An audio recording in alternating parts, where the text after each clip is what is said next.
Psalm chapter 126 is a song of ascents, reflecting Israel's joy after being restored from captivity and their prayer for further blessings. The psalm recalls the time when the Lord brought back the exiles of Zion. The people were filled with laughter and singing.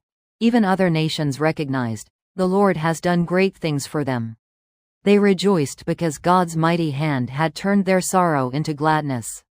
The psalmist then prayed that God would restore his people again, like streams filling the dry desert. Even in hardship, faithfulness would lead to a harvest of blessing. This psalm reminds us that God never forgets his people. He restores, renews, and turns sorrow into joy. What he has done before, he is able to do again. Even when life feels like sowing seeds with tears, God promises a harvest of joy. Just as he brought Israel back from captivity, he can also bring us out of situations that feel hopeless. No season of sorrow is permanent when God steps in. The laughter and songs of the Israelites remind us that true joy comes when God acts on our behalf. He can turn our mourning into rejoicing. As the psalm says, "Those who sow in tears shall reap in joy."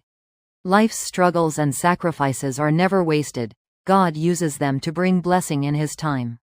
The nations saw Israel's restoration and said, "The Lord has done great things for them." In the same way, our testimony of God's faithfulness reveals his power and love to the world. This psalm calls us to trust God's timing. Our tears today can become songs tomorrow.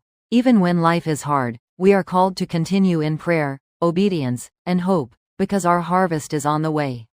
And as we wait, we must remember what he has already done in our lives, for it gives us the strength to believe and expect what he will surely do next.